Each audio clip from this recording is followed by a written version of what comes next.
Mesdames et messieurs, bonjour ou bonsoir, tout dépend de l'heure à laquelle vous écoutez cette vidéo. Je m'appelle Michel Bienton, journaliste web camerounais vivant en exil en Europe. Merci de faire confiance à votre chaîne YouTube de l'engagement sociopolitique en Afrique. Merci de vous abonner massivement. Merci pour tous ceux-là qui se sont déjà abonnés parce que je constate que nous sommes déjà à 9000 abonnés, c'est déjà pas mal. Et j'aimerais que tous ceux qui ne se sont pas encore abonnés puissent le faire en cliquant simplement sur la barre, le coin rouge que vous voyez, où vous voyez écrit s'abonner. Vous cliquez dessus et une fois que vous avez cliqué dessus, vous verrez 3 cloches de notification. Vous cliquez sur la première de manière à ce que chaque fois que je posterai une vidéo sur cette chaîne, que vous soyez le premier à être, à recevoir la vidéo chez vous. Alors, mesdames et messieurs, aujourd'hui nous allons parler de l'actualité ambiante. Il s'agit d'un conflit entre le chef supérieur des Bamundju, en pays Bamileke au Cameroun, qui s'appelle Sa Majesté Sokudju Ramo, et le pouvoir de Yaoundé. Et ce problème-là va nous amener à soulever la problématique des rapports entre l'État du Cameroun et le pouvoir traditionnel. Mesdames et messieurs, j'aimerais avant toute chose vous inviter à écouter les propos de Atanga Paul-Dji lorsqu'il était en tournée à l'ouest du Cameroun, en pays Bamileke. Je vous invite à écouter attentivement le discours de Paul Atanga Ndji, ministre de l'administration au Cameroun, de l'administration territoriale.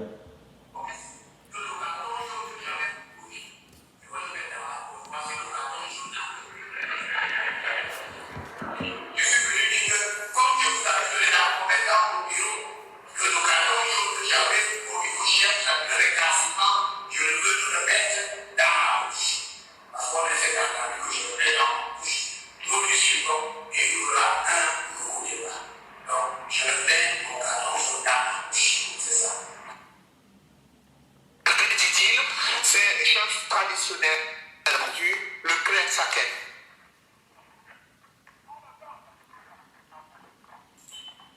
Le séjour dans la région de l'Ouest du ministre Paul Atanga Ndji n'avait rien d'une visite de courtoisie. Elle fait suite aux récentes exactions sécessionnistes dans le département des Bamboudos et d'un mémorandum des chefs traditionnels de la région de l'Ouest adressé au chef de l'État camerounais en novembre 2020. Réunis au sein du Conseil des chefs traditionnels, leur majesté, dans le dit document, jette un regard froid sur les astres des crises socio-sécuritaires qui minent depuis plusieurs années certaines parties du pays, notamment dans le nord-ouest et le sud-ouest. Évoquant le tuerie de Gabo, Kumba, ces derniers soulignent que les solutions jusqu'ici proposées par le gouvernement camerounais montrent des limites. Aussi, le Conseil déplore le climat de méfiance, d'intolérance et de défiance qui provoque une crise de confiance généralisée entre le peuple et les politiques de tous bords. Une série d'affirmations jugées exagérées par le ministre de l'administration territoriale Paul Atanga Ndji qui a bien voulu mettre les points sur les i. La chefferie traditionnelle dans la région de l'Ouest a connu certains problèmes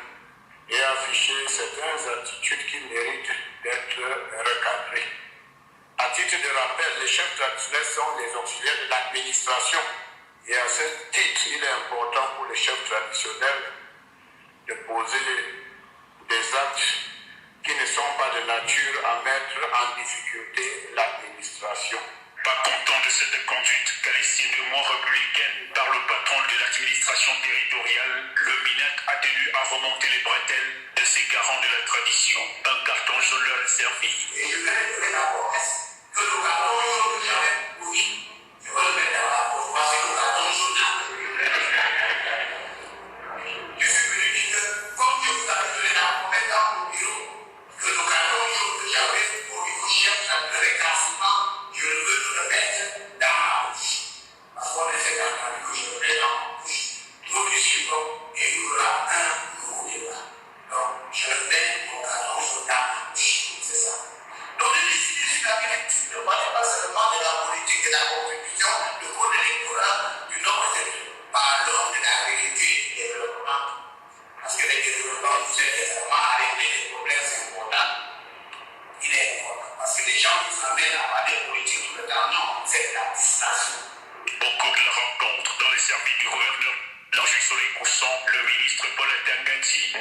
passera pas par le dos de la cuillère pour établir un rapprochement entre le programme de certains partis politiques d'opposition et les déclarations des gardiens de la tradition.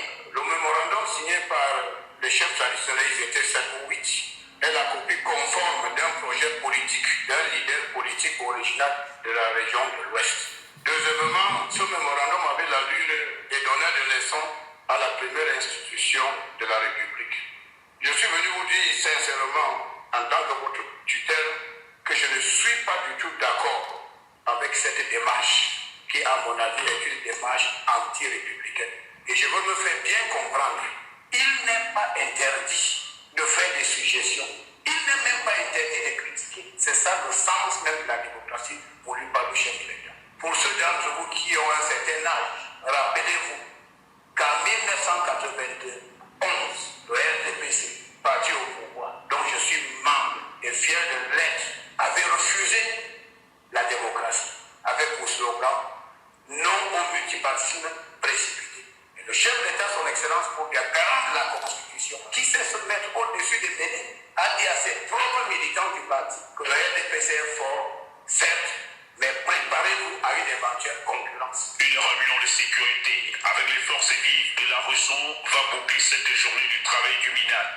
La situation sécuritaire de cette partie du pays, bien que sous contrôle, nécessite une attention particulière du fait de sa proximité avec les régions en crise. La vigilance des forces de sécurité est requise pour empêcher les éventuels actes terroristes dont elles sont victimes. Alors que certains membres du gouvernement s'activent. C'était donc un reportage de nos confrères de Equinox Télévision, une chaîne de télévision privée au Cameroun.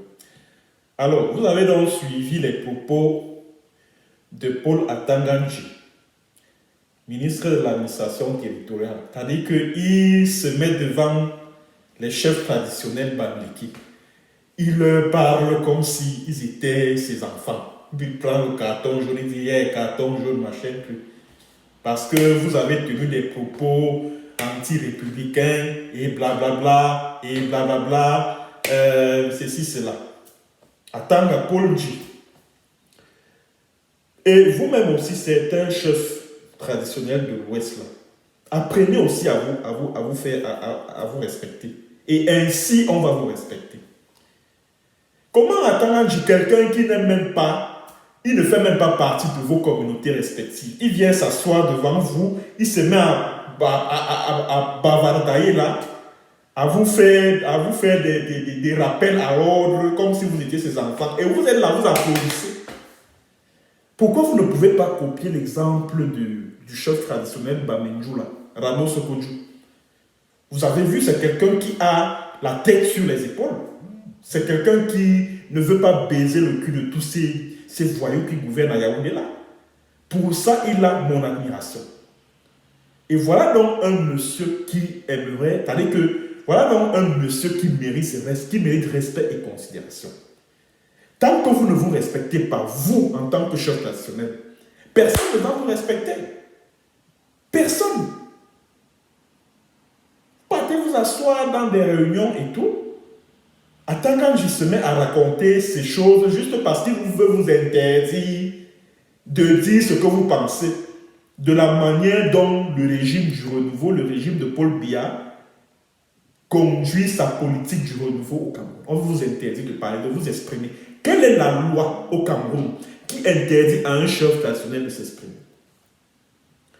Ce que je dis là, ça vaut pour les chefs traditionnels bamileke qui étaient à cette cérémonie-là, tout comme pour les autres chefs traditionnels de toutes les contrées du Cameroun. Hein. Parce qu'on a comme le sentiment que la chefferie traditionnelle au Cameroun a été complètement livrée, a été complètement vendue au pouvoir en place. Les chefferies traditionnelles au Cameroun sont devenues je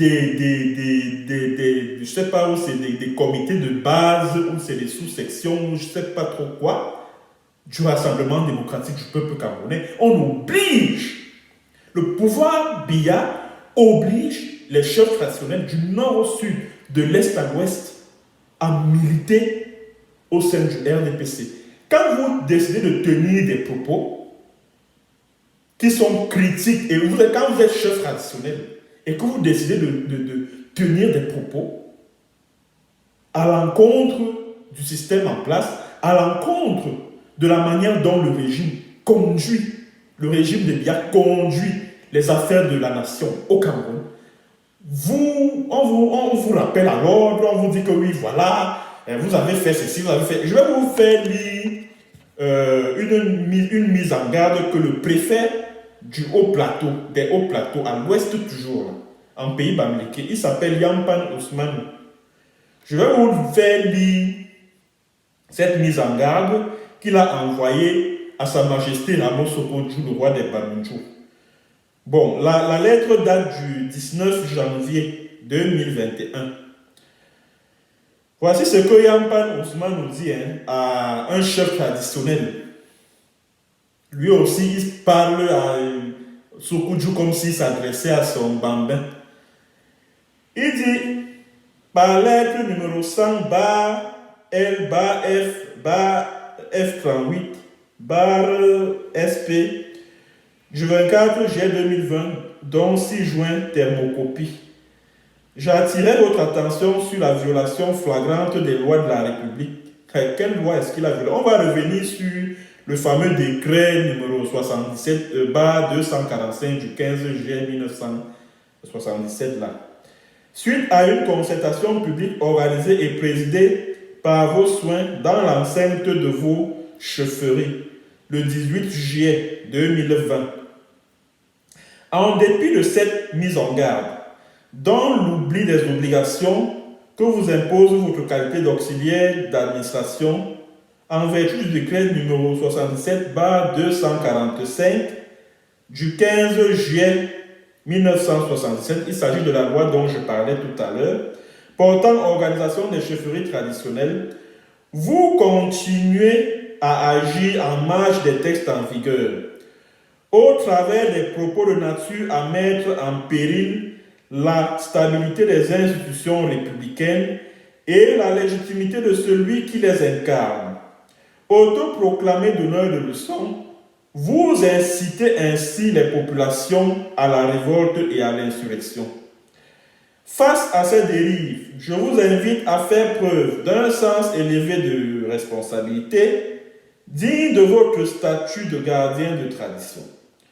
Aussi ai-je l'honneur de vous rappeler que toute nouvelle sortie cybernétique ou médiatique intempestive de votre part, au mépris du respect de l'état de droit et des institutions de la République, vous exposera à la rigueur de la loi.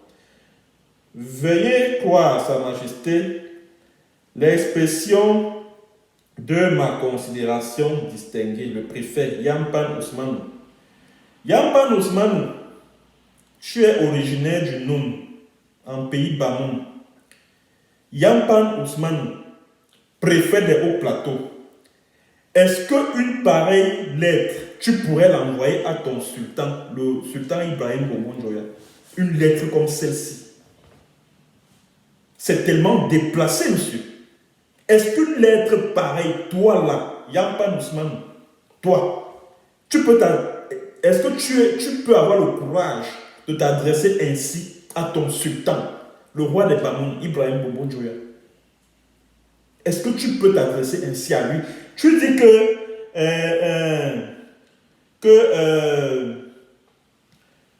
en dépit de cette mise en garde, dans l'oubli des obligations que vous impose votre qualité d'auxiliaire de l'administration, en vertu du décret numéro 77/245 du 15 juillet 1977 portant organisation des chefferies traditionnelles, vous continuez à agir en marge des textes en vigueur. Mesdames et messieurs, je mets quiconque au défi. Parce que j'ai observé depuis quelques jours certains soutiens inconditionnels du régime de Yaoundé s'agiter sur la toile en disant que oui, Ramos Sokodjou, à travers ses sorties sur Facebook et sur Equinox Télévision, il a agi en marge de la loi. Je mets quiconque au défi de me dire quelle disposition du décret numéro 77/245 du 15 juillet 1977 interdit à un chef traditionnel de s'exprimer sur des affaires publiques. C'est-à-dire, quelle est la disposition dans ce décret qui astreint un chef traditionnel à l'obligation de réserve? Je mets quiconque au défi, il y a possibilité de commenter. Venez au bas de cette vidéo, postez cette disposition de ce décret-là en commentaire. Dites-moi, parce que moi j'ai parcouru cette loi et je n'ai vu nulle part dans pas cette loi, ce décret, et je n'ai vu nulle part dans ce décret où le chef traditionnel est astreint à l'obligation de réserve, où le chef traditionnel est interdit de critiquer les autorités en place au Cameroun. Parce que les bialâtres, les soutiens, les RDPcistes, les patriotes ou patriotes, c'est selon, entre guillemets, nous disent que ouais, Ramou Soukoudjou c'est qui? Il n'est que un petit roi d'une petite chefferie de Bamendjou. Bamendjou est situé où? C'est dans la République. Je dis, ben tiens, alors, puisque vous estimez que Bamendjou se trouve à l'intérieur de la République du Cameroun, alors pourquoi vous interdisez à Ramon Sokodjou, qui est le chef traditionnel Bamendjou, de s'exprimer sur les affaires de la République? Pourquoi? Pourquoi il ne doit pas s'exprimer? Yampa Ousmane nous dit que Ramon Sokodjou, à travers ses propos, aussi bien à Equinox que sur sa page Facebook, parce qu'il a une page Facebook très suivie, Ramon Sokodjou, il dit que non, il incite les populations à la révolte et à l'insurrection. Est-ce que Ramon Sokodjou a demandé au peuple Bamendjou de se soulever contre le régime de Yaoundé? Il a dit où et quand? Est-ce qu'il a appelé les populations à manifester dans la rue? Non! Il manifeste simplement son mécontentement vis-à-vis d'un régime pervers, criminel et voyou. Et Atanganji est l'un des représentants de ce régime criminel-là. Cet individu qu'on appelle Atanganji, un voyou, un bandit de grand chemin. Par le chef traditionnel, il sort ses gros yeux-là comme ça, ses yeux injectés de sang, comme un fumeur de chanvre. Il sort le carton rouge, oh machin. Il parle de chef traditionnel. Chef traditionnel récalcitrant, ça veut dire quoi? Ça veut dire quoi un chef traditionnel récalcitrant? Celui qui ne milite pas dans le RDPC, c'est ça? Parce que c'est obligé de militer dans le RDPC. Quand on est un chef traditionnel au Cameroun, c'est obligé de militer dans le RDPC. Bon, moi je vais donc vous dire, dans quelles conditions le pouvoir politique doit s'ingérer dans le fonctionnement d'une chefferie traditionnelle. Vous savez, en cette période, en ce temps de modernisme ou de modernité, nos traditions doivent s'ouvrir au monde. Marc Louan disait, le monde est devenu un village planétaire. Ça veut dire que nos traditions doivent également s'ouvrir à la modernité. Quand vous prenez par exemple la Chine a gardé ses valeurs traditionnelles. Et si la Chine est ce qu'elle est aujourd'hui, c'est parce que c'est ouverte au monde entier. Voilà pourquoi l'État a l'obligation de réguler le fonctionnement des chefferies traditionnelles. Dans quelles conditions? Je prends un exemple. Si un chef traditionnel, comme celui qui est Aré Boubalaba, Aboubakari Aboula, et celui qui est vice-président du Sénat, si un chef traditionnel, du fait de ses pouvoirs étendus, décide d'infliger des maltraitances, des souffrances atroces à son peuple, l'État, qui a l'obligation régalienne de protéger la population, c'est-à-dire que la communauté nationale. Parce que le chef traditionnel, lui, il est le garant d'une communauté du point de vue anthropologique. L'État, quant à lui, est garant de la protection de la communauté au sens politique du terme, donc la communauté nationale. Et toutes les populations qui vivent dans des villages appartiennent à une nation. Voilà pourquoi l'État a l'obligation d'intervenir quand la chefferie traditionnelle, par exemple, devient un obstacle vis-à-vis des objectifs de l'État. Par exemple, des objectifs en termes de protection de la personne humaine. On appelle ça l'ordre public. Voilà, c'est le terme que je cherchais.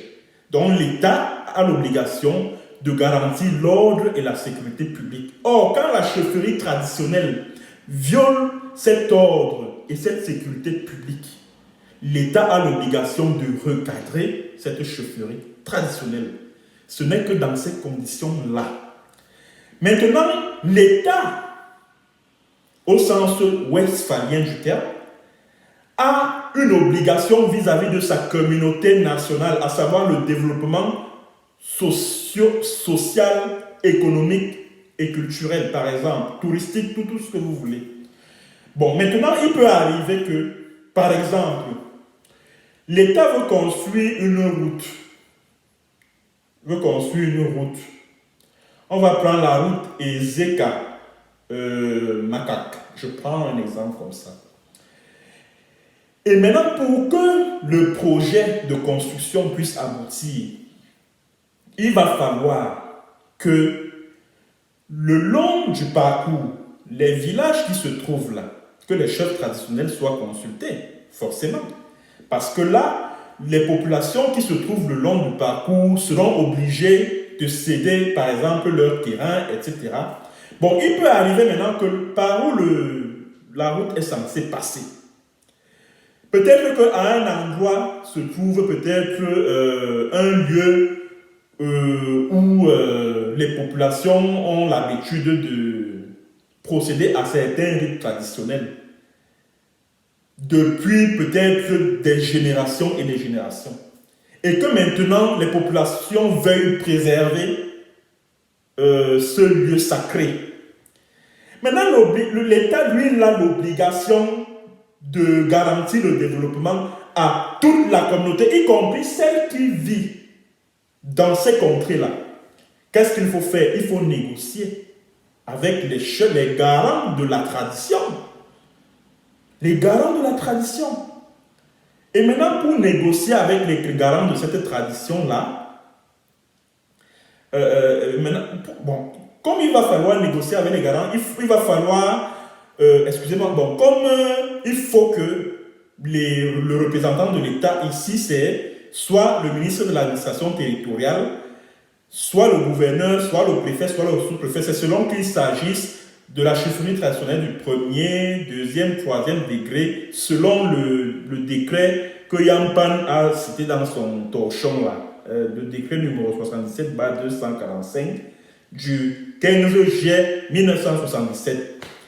Maintenant, il va falloir donc que le sous-préfet ou le préfet négocie avec le garant de la chefferie traditionnelle que, écoute, Sa Majesté, l'État veut construire la route. Maintenant, vous estimez que là où, parce qu'on dit souvent que quand la route passe, le développement suit. Maintenant, vous venez nous dire que le site qui a été retenu par l'État pour construire la route, c'est un endroit sacré où vous faites souvent vos rites, etc. Qu'est-ce que vous choisissez? Que vos populations restent dans la misère, ou alors que votre site, votre lieu sacré soit préservé au nom de vos ancêtres, etc. Ou alors que vos populations connaissent le développement qu'elles souhaitent et que ce lieu sacré soit détruit. Voilà là où l'État intervient pour des besoins de développement. Développement politique, développement économique, social et culturel. Ce n'est que la raison qui peut amener l'État à recadrer une chefferie traditionnelle. Quand il y a des cas de maltraitance vis-à-vis des populations, etc. Quand un chef se comporte mal, il maltraite sa population, il leur fait soumettre à des traitements cruels, inhumains et dégradants. Non! L'État qui a l'obligation de protéger cette population qui appartient à la communauté nationale, à la nation tout entière, a l'obligation de recadrer ce chef, soit en le suspendant pour 3 mois, non, soit en l'avertissant d'abord, parce qu'il y a, selon ce décret, il y a des degrés de sanctions à infliger à un chef traditionnel. Soit c'est le blâme, soit c'est l'avertissement, soit c'est la suspension pour 3 mois, soit c'est la destitution. Là, c'est quand le chef a commis un chef qui, comme Sokudju, il n'est pas à Equinox pour dire ce qu'il pense des affaires du pays, des affaires du Cameroun. En quoi est-ce que ça gêne le Camerounais qui vit à Funjumenkwet, à Fongotongo, à Bertoua, à Maroua, à Garoua, à Ngaoundere, à Moutourwa, à Gidigis? Quand Yampen dit que non, vous pouvez inciter les gens à la révolte, machin et tout, des actes anti-républicains, comme à Tanganji, vous racontez là. En quoi est-ce que les sorties de Sokudju Ramo sont anti-républicaines? En quoi? Je viens de vous dire, je viens de vous expliquer dans quelles conditions est-ce que l'État doit coopérer avec la chefferie traditionnelle. C'est uniquement pour des besoins de développement économique, social et culturel. Point. Et maintenant, les besoins de sécurité et d'ordre public. Point barre. Point barre. Les chefs traditionnels ont bel et bien le droit de s'exprimer. C'est des citoyens.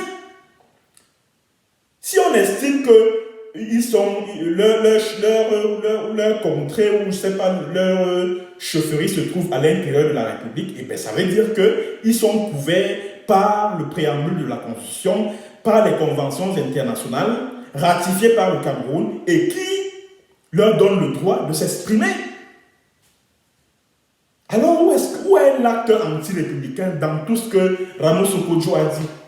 Et les Ngongo et les Atanganji partent même jusqu'à vouloir planifier l'assassinat de Ramos Sokudju par un accident de circulation. Essayez,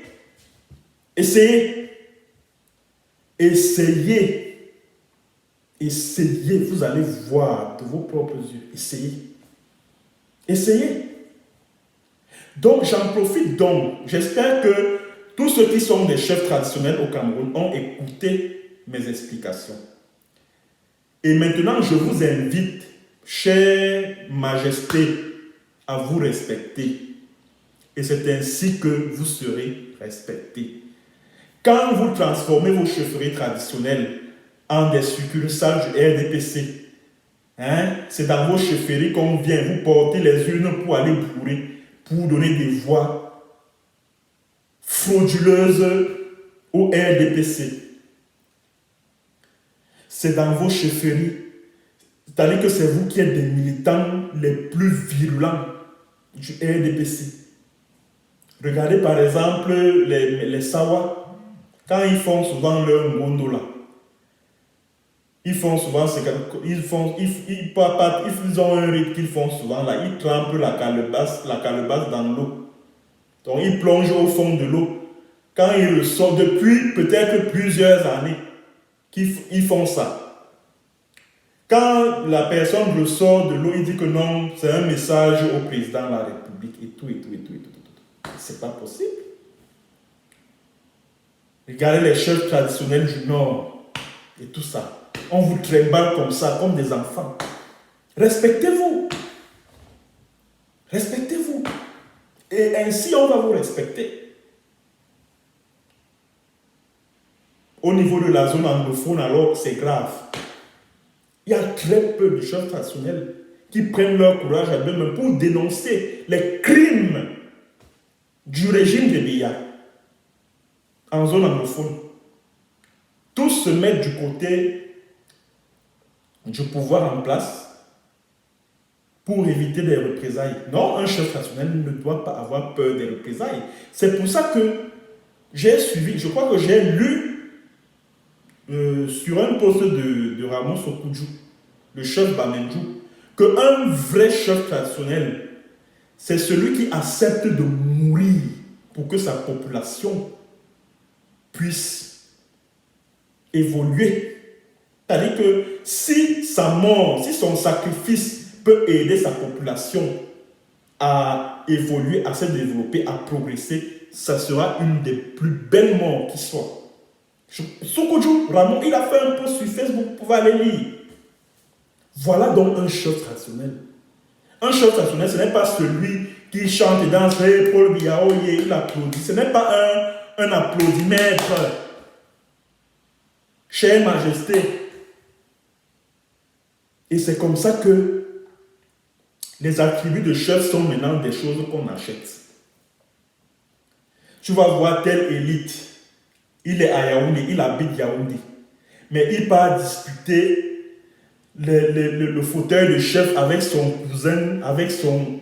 Franchement, c'est terrible. Pourtant, le décret là, que Yampan Ousmane nous dit que, oh machin, le décret là dit que pour être chef traditionnel, il faut résider permanemment dans la localité là où la chefferie est établie. Mais quelqu'un est à Yaoundé, il vit là-bas. Il est ministre, il est DG, il est cadre au sein de l'administration centrale. Il part encore dans son village pour disputer la place de chef avec ses frères. Il sort de l'argent, il corrompt le sous-préfet de là-bas. Le sous-préfet de la contrée, ou le préfet, ou le gouverneur, pour être chef là-bas. Non, quand même. Quand même. Et c'est les autres qui s'appellent et les hommes l'or, et tout ça. Amour Belinga. Il dit qu'il est hommes l'or, chez les nouveaux Belinga là-bas. Sur quelle base? Sur quelle base? L'argent qu'il a là, ça sort d'où? Pour que les nouveaux Belinga disent que non, voici les hommes l'or, Jean-Pierre Amour Belinga. Quelqu'un qui a pillé la camposte. C'est-à-dire qu'il a appauvri des familles pour devenir riche lui. Maintenant, les nouveaux Belinga estiment que non, c'est lui qui doit être revêtu des attributs de besoin l'or. Voyez ce que nos chefferies traditionnelles sont devenues. Chez les Bassa, alors, les Rambombok, c'est n'importe quoi. Il y a même plein de Rambombok, Coranton là, ils sont nombreux là. C'est grave. L'administration vous plante, vous met dans la poche, vous. Un chef, c'est celui qui sait protéger sa population contre les abus de l'État, justement.